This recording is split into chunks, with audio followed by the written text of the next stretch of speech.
গণ অধিকার পরিষদের সভাপতি নুরুল হক নূর সহ আমাদের শতাধিক নেতাকর্মীকে কিভাবে রক্তাক্ত করা হয়েছে সেটি আপনারা দেখেছেন।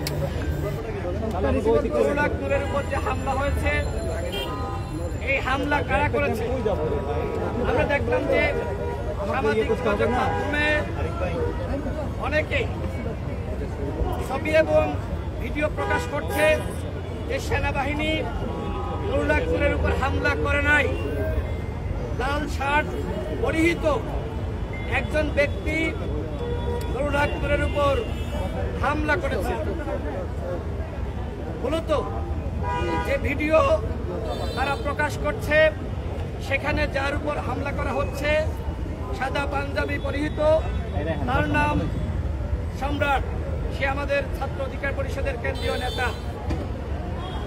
সাদা পাঞ্জাবি হয় মনে হচ্ছে যে নুরুল হক নূরের উপর লাল শার্ট পরিহিত ব্যক্তি হামলা চালাচ্ছে।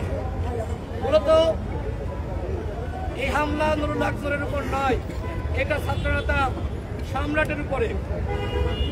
নুরুল হক নূরের উপর হামলা চালিয়েছে সেনাবাহিনীর কতিপয় সদস্য।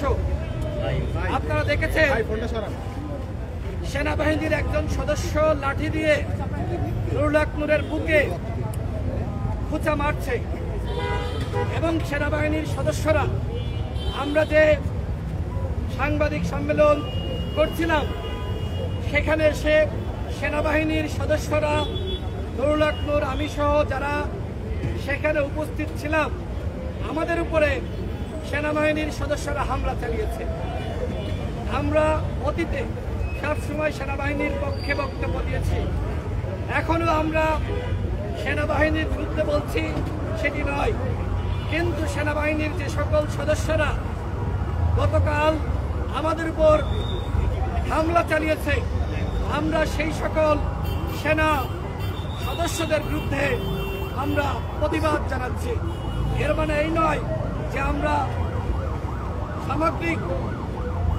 সমগ্র যে সেনাবাহিনী, সেই সেনাবাহিনীর উপর আমরা আসলে দায়িত্ব পাচ্ছি।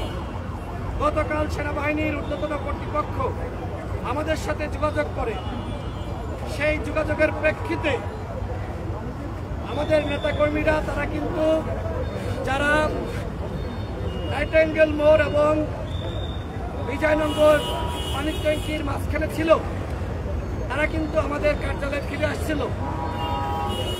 কিন্তু সেনাবাহিনী এসে আমাদের কার্যালয়ের সামনে এইভাবে হামলা চালাবে, সেইটা আসলে অত্যন্ত অনাকাঙ্ক্ষিত। আজকে আমি একটু আগে নুরুল হক নূরকে দেখে এসেছি। আমাদের সেনাবাহিনী যাদের বেতন দেওয়া হয় জনগণের ভ্যাট এবং ট্যাক্সের টাকায়, সেই সেনাবাহিনীর সদস্যরা নুরুল হক নূরকে চেনার পরেও এইভাবে তাকে রক্তাক্ত করবে, এইটা কোনোভাবেই প্রত্যাশিত ছিল না। আমরা ডক্টর মোহাম্মদ ইউনূসের কাছে জিজ্ঞেস করছি, গুন্ডা বাহিনী, আওয়ামী বাহিনী তারা সাংবাদিকদের উপরে হামলা করেছে। সাংবাদিকদের বক্তব্য আমরা শুনেছি, আমরা কি কোনো সাংবাদিকের উপর হামলা করেছি? আপনারা সাংবাদিক ভাইরা, আপনারা সাক্ষী। আমরা 2018 সালের কোটা সংস্কার আন্দোলন থেকে সংগ্রাম করে আসছি। কখনো এই দেশে কোনো অপ্রীতিকর পরিস্থিতি সৃষ্টি হোক, সেই ধরনের পরিবেশ আমরা সৃষ্টি করেছি। আমরা আমাদের যে সাংবিধানিক এবং গণতান্ত্রিক অধিকার, সেই মোতাবেক আমরা কিন্তু সবসময় প্রতিবাদ জানিয়েছি। কিন্তু আজকে নুরুল হক নূরকে হত্যা চেষ্টা করা হয়েছে। আমরা মনে করছি হত্যার উদ্দেশ্যে পরিকল্পিতভাবে নুরুল হক নূরের উপর গতকাল হামলা করা হয়েছে। সেনাপ্রধানের উদ্দেশ্যে বলতে চাই, যদি আপনি এই ঘটনার দায় না নিতে চান, তাহলে আপনাকে অবশ্যই তদন্ত সাপেক্ষে সেনাবাহিনীর যারা নুরুল হক নূরকে রক্তাক্ত করেছে, যারা আমাদের নেতাকর্মীদেরকে রক্তাক্ত করেছে, তাদের বিরুদ্ধে উপযুক্ত ব্যবস্থা গ্রহণ করতে হবে এবং একই সাথে আমাদের কার্যালয়ের মধ্যে